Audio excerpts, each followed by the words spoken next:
സാറ്റിസ്ഫാക്ഷന്റെ അല്ല ഈ പറയുന്നത് ട്രാൻസ്ജെൻഡേഴ്സ് ആയതുകൊണ്ട് അവരോട് എന്തും ചെയ്യാം. അത് കാരണം പറയുന്ന ഇതാണല്ലോ, ഞാൻ ഹാപ്പി ആയില്ല എന്നായിരിക്കും കാരണം പറയുക, അല്ലെങ്കിൽ വേറെ എന്തെങ്കിലും കാരണം പറയും, നിങ്ങൾ ട്രാൻസ് അല്ലേ, നിങ്ങൾക്ക് ഇങ്ങനെയല്ലേ ഫിസിക്കൽ കണ്ടീഷൻ, അതുകൊണ്ട് തരുന്നില്ല എന്ന രീതിയിൽ പറഞ്ഞേക്കാം. അപ്പം അതാ പറഞ്ഞത്, നമ്മൾ പോകുമ്പോൾ ഒരു ഇതൊക്കെ പറഞ്ഞിട്ടായിരിക്കും അവർ മിക്കപ്പോഴും പറയുന്ന ഒരു കാര്യമാണ് ഞാൻ കേട്ടിട്ടുള്ളത്, ഈ സാറ്റിസ്ഫൈഡ് ആകുന്നില്ല എന്നുള്ളത്. അപ്പൊ എനിക്ക് തോന്നുന്നില്ല കേട്ടോ അങ്ങനത്തെ ആരെക്കാളും ഒക്കെ തന്നെ ഈ പറഞ്ഞ എല്ലാരെ പോലും കഴിവുള്ള എല്ലാരെ പോലും പറ്റുന്ന ആൾക്കാർ. ശാസ്ത്രം പറയുന്നത് മറ്റാരെക്കാളും സാറ്റിസ്ഫൈ ചെയ്യാൻ പറ്റിയിട്ടാണ്. അത് എനിക്ക് ശാസ്ത്രീയമായിട്ട് അറിയില്ല കേട്ടോ, ആയിരിക്കാം. അങ്ങനെ ഈ 7ാം ക്ലാസ്സിൽ പഠിക്കുമ്പോഴല്ലേ കൂട്ടമായിട്ട് വന്നിട്ട് നമ്മൾ ഫിസിക്കലി ഒരു 8ാം ക്ലാസ് ഒക്കെ പഠിക്കുന്ന സമയത്താണ് ക്ലാസ് മുറിയിൽ 8 സ്റ്റുഡൻസിനായിരുന്നു ഫിസിക്കലി ഒരു ഗ്യാങ് റേപ്പ് നേരിടേണ്ടി വന്നിട്ടുണ്ട്. അത് ക്ലാസ്മേറ്റ്സ് ആണോ ചെയ്തത്? ആ ക്ലാസ്മേറ്റ്സ് ആണ്. അപ്പൊ റിയാക്ട് ചെയ്തില്ലേ അപ്പൊ ആ സമയത്ത്? 8 പേരെ അടുത്ത് ഒരു മാൻ പവർ എന്നല്ല, നമുക്ക് പറ്റില്ല, ഒരു ഫിസിക്കൽ പവർ എനിക്ക് ഉണ്ടായിരുന്നില്ല അവരെ റിയാക്ട് ചെയ്യാൻ. ഞാൻ കരയുന്നു, നിലവിളിക്കുന്നു, അതൊക്കെ എനിക്ക് നല്ല ഓർമ്മയുണ്ട്. ആ ദിവസം എനിക്ക് ഇപ്പോഴും ഓർമ്മയുണ്ട്. എൻ്റെ ബാഗൊക്കെ ഇങ്ങനെ തറയിൽ നിന്ന് വീഴുന്നതും എൻ്റെ ഡ്രസ്സ് ഇങ്ങനെ ഊരുന്നതൊക്കെ എനിക്ക് നല്ല ഓർമ്മയുണ്ട് ആ ദിവസം. ഞാൻ ഒരിടത്തും ആ വിദ്യാർത്ഥികളുടെ പേരൊന്നും പറയാൻ ഒരിക്കലും ആഗ്രഹിക്കുന്നില്ല. തെറ്റുകൾ ചെയ്യപ്പെട്ടിട്ടുണ്ട്, തിരുത്തപ്പെടുക തന്നെ ചെയ്യും എന്നാണ് ഞാൻ വിശ്വസിക്കുന്നത്. ക്ഷമയൊക്കെ ചോദിച്ചിട്ടുണ്ട് അതിന് ശേഷം, മീൻസ് ഇപ്പം ഇല്ല, റീസെന്റ് അതൊക്കെ ക്ഷമ ചോദിച്ചിട്ടുണ്ട് ആൾക്കാർ. എങ്കിലും മറക്കാൻ പറ്റാത്തൊരു ദിവസം തന്നെയായിരുന്നു അതെന്നുള്ളതാണ്. ഇപ്പൊ ടീച്ചേഴ്സിന്റെ അടുത്ത് ചെന്ന് ഈ ഞാൻ അതിന് മുൻപ് തന്നെ ടീച്ചേഴ്സിന്റെ അടുത്ത് പല കാര്യങ്ങളും പറഞ്ഞപ്പോൾ എനിക്ക് പോസിറ്റീവ് സാധനം കിട്ടാത്തതുകൊണ്ട് തന്നെ ഞാൻ പറഞ്ഞിട്ടില്ല എന്നുള്ളതാണ്. ഈ ഇൻസിഡന്റിനെ പറ്റി പറഞ്ഞിട്ടില്ല വീട്ടിലും പറഞ്ഞിട്ടില്ല. ഞാനൊരു 2 ആഴ്ചയോളം ഞാൻ ട്രോമയിലായിരുന്നു. ട്രോമ കാണിക്കാൻ പറ്റില്ലല്ലോ നമുക്ക് ഒരിക്കലും. പറയുന്നത് ഒരു 13-14 വയസ്സിലല്ലേ സംഭവിക്കുന്നത്. ഇപ്പൊ സ്കൂളിലൊക്കെ പോയിട്ട് അല്ലെങ്കിൽ ഒരു വേദികളിലൊക്കെ പോയിട്ട് പ്രസംഗിക്കുന്ന ആളല്ലേ, അപ്പം പറയാറുണ്ടോ അതായത് ടീച്ചേഴ്സിന്റെ ഈ? നിരന്തരം പറയാറുണ്ട് ഞാൻ ടീച്ചേഴ്സിന്. കാരണം നമുക്ക് ക്ലാസ് മുറിക്കകത്ത് ഭയങ്കര നാളത്തെ സൊസൈറ്റി ഉണ്ടാക്കാൻ പറ്റുന്നത് വലിയ സത്യമാണ്. അപ്പോൾ ക്ലാസ് മുറിയിൽ ഇരിക്കുന്ന കുട്ടികളടുത്ത് പറഞ്ഞ് പഠിപ്പിക്കേണ്ടത് അധ്യാപകരാണ്. നമ്മൾ അധ്യാപകർക്ക് ഇത്തരം വിഷയങ്ങളെ പറ്റി ധാരണ ഇല്ല എന്നുള്ളതാണ് വേറൊരു സങ്കടം. നമ്മൾ ഇതിനൊക്കെ ഏറ്റവും യൂസ്ഫുൾ ആകുന്ന ഒരു കാര്യം സെക്സ് എഡ്യൂക്കേഷൻ കൊടുക്കുക എന്നുള്ളതാണ്. അത് വിദ്യാർത്ഥികൾക്ക് കൊടുക്കുന്നതിന് മുൻപ് അധ്യാപകർക്ക് കൊടുക്കണം എന്നുള്ളതാണ്. അധ്യാപകർക്ക് പറഞ്ഞു കൊടുക്കണം എന്താണ് എന്നുള്ളത്, എന്താണ് ഈ ബാഡ് ടച്ചും ഗുഡ് ടച്ചും, ഇല്ല എന്താണ് സെക്സ്, എന്താണ് ജെൻഡർ, സെക്ഷുവാലിറ്റി ഒക്കെ പറഞ്ഞ് പഠിപ്പിക്കണം. അങ്ങനെ പറഞ്ഞ് പഠിപ്പിക്കുകയാണെങ്കിൽ ഒരു പക്ഷെ തിരുത്തപ്പെടാം. എങ്കിലും അധ്യാപകർ മനസ്സിലാക്കേണ്ട ഒരു കാര്യമുണ്ട്, വിദ്യാർത്ഥികളാണ് അവര്, ആണല്ല പെണ്ണല്ല, അതിനപ്പുറത്തേക്ക് അവർ വിദ്യാർത്ഥികളാണ്, അവർ മനുഷ്യരാണ്. അവർക്ക് എന്തെങ്കിലും ഉപദ്രവം ഏൽക്കുമ്പോൾ അത് മറ്റുള്ളവരെ അതെങ്ങനെ റിയാക്ട് ചെയ്യണം എന്നുള്ള കൃത്യമായുള്ള ബോധം ഉണ്ടാവണം. അതിന് ജെൻഡർ നോക്കുന്നത് ഭയങ്കര ബുദ്ധിമുട്ടാണ്. ഇത് എനിക്ക് മാത്രം സംഭവിച്ച വിഷയങ്ങളൊന്നും അല്ല, പലർക്കും സംഭവിച്ചിട്ടുണ്ട് എന്നുള്ളതാണ്. ഞാൻ ചോദിക്കട്ടെ, ഇപ്പോൾ നമ്മളിപ്പോ കുറച്ച് ഫെമിനിൻ ആയിട്ടുള്ള ഒരു നടത്തം ഉണ്ടെങ്കിൽ, അല്ലെങ്കിൽ ഫെമിനിൻ ആയിട്ട് നമ്മൾ സംസാരിക്കുന്നുണ്ടെങ്കിൽ, ഈ പറയുന്ന നാട്ടുകാർ ആയിട്ടുള്ള കുറെ വൃത്തികെട്ടന്മാരെ നമ്മുടെ ചൂഷണം ചെയ്യാൻ താല്പര്യമുണ്ട്, സാധ്യതയുണ്ട്. ബസ്സിൽ പോകുന്ന സമയത്ത് അല്ലെങ്കിൽ ഒറ്റപ്പെട്ട് നിൽക്കുന്ന സമയത്തൊക്കെ ഈ പറയുന്ന ഒരു മോശം അപ്രോച്ച് ഉണ്ടാവാൻ ചാൻസ് ഉണ്ട്. ഈ മോശം അപ്രോച്ച് വരുന്ന സമയത്തൊക്കെ ഈ 14 വയസ്സിന് ശേഷം എങ്ങനെ അതിനെയൊക്കെ തരണം ചെയ്തിട്ടുള്ളത്? അപ്പോൾ ഇതില് ഒരു ചെറിയൊരു ഇതെന്നുള്ളത്, ഫെമിനൻ ആയിരിക്കുന്ന എല്ലാവരും ട്രാൻസ്ജെൻഡേഴ്സ് ആകില്ല, പല ടൈപ്പ്. പക്ഷെ ഫെമിനായിട്ടുള്ള ആൾക്കാർക്കൊക്കെ ഫിസിക്കലി ഇത് സെയിം സിറ്റുവേഷൻ സമയത്തൊക്കെ ഉണ്ടാവും.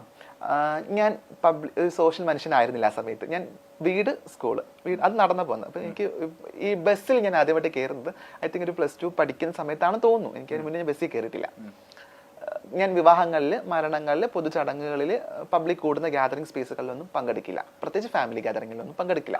പങ്കെടുത്ത ഞാനാകും അവിടുത്തെ ഒരു വലിയ ടോപ്പിക് എന്നുള്ളത് നല്ല ബോധമുണ്ട്. അപ്പം കളിയാക്കാനും ആൾക്കാർക്കൊക്കെ എന്തെങ്കിലുമൊക്കെ ചെയ്യാൻ. പക്ഷെ എന്നും പറഞ്ഞ് എനിക്ക് അങ്ങനത്തെ മോശം അനുഭവം ഇല്ലായികയില്ല.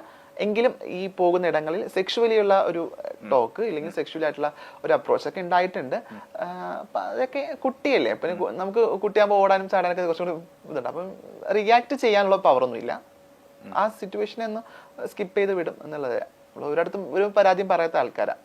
പറയാനുള്ള ധൈര്യം ഇല്ല, പറയാൻ പറ്റാറില്ല. എനിക്ക് എപ്പോഴും ഓർമ്മയുണ്ട്, ഞാൻ +2 അങ്ങനെ പഠിക്കുമ്പം ഞാൻ എൻ്റെ ഫ്രണ്ട്സിൻ്റെ അന്ന് അങ്ങനെ നിർബന്ധിക്കപ്പെട്ടൊരു ദിവസം, ഫ്രണ്ട്സിനോട് ഇങ്ങനെ പുറത്ത് പോകണം എന്ന് ഇങ്ങനെ ഫ്രണ്ട്സൊക്കെ നിർബന്ധിച്ചൊരു ദിവസം ആണെന്ന് തോന്നുന്നു. അപ്പം ഇങ്ങനെ പോയ സമയത്ത് എന്നൊരു ആളിങ്ങനെ ഈ പറഞ്ഞ കണക്ക് സെക്ഷുവലി ഇങ്ങനെ സംസാരിച്ചു. ഇയാൾ ഭയങ്കര ഫെമിനൈൻ അല്ലേ, മറ്റേതൊക്കെ ആയിരിക്കും, മറ്റൊരു വേർഡ് യൂസ് ചെയ്ത് മറ്റേതായിരിക്കും, ഇങ്ങനെ കിട്ടുമോ എന്ന രീതിയിലൊക്കെ. അപ്പൊ ഞാൻ ഇത്രയും ഫ്രണ്ട്സിൻ്റെ ഇടയിൽ നിൽക്കുക. അപ്പൊ നമ്മൾ എന്താ ചെയ്യാം, ഫ്രണ്ട്സ് ഇപ്പം നമ്മളെ സപ്പോർട്ട് ചെയ്യുന്നു നമ്മൾ കരുതും. അവിടെ അതല്ല സംഭവിച്ചത് എന്നുള്ളതാണ്. ആ ഫ്രണ്ട്സ് തിരിച്ച് അതെ, അതൊരു ഇങ്ങനെയൊക്കെ ഉണ്ടാകുക എന്നുള്ളത് നമ്മൾ സ്വയം നമ്മൾ ചിന്തിക്കുമ്പോൾ നമുക്ക് ഒട്ടും പറ്റില്ല അങ്ങനത്തെ സിറ്റുവേഷനൊക്കെ എങ്ങനെ ടോളറേറ്റ് ചെയ്യുന്നുള്ളത്.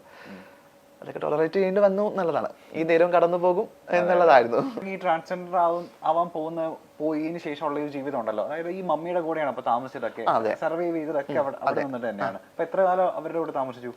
ഞാനൊരു 1.5 years അവരുടെ കൂടെ ആയിരുന്നു. എനിക്ക് പിന്നെ ഒരു ലിവിംഗ് ടു റിലേഷൻ ഉണ്ടായിരുന്നു, ഒരു പാർട്ട്ണർ ഉണ്ടായിരുന്നു. ഒരു പാർട്ട്ണറോടൊപ്പം ഒരു 2-2.5 വർഷം ജീവിച്ചു. നിലവിൽ ഐ എം സിംഗിൾ.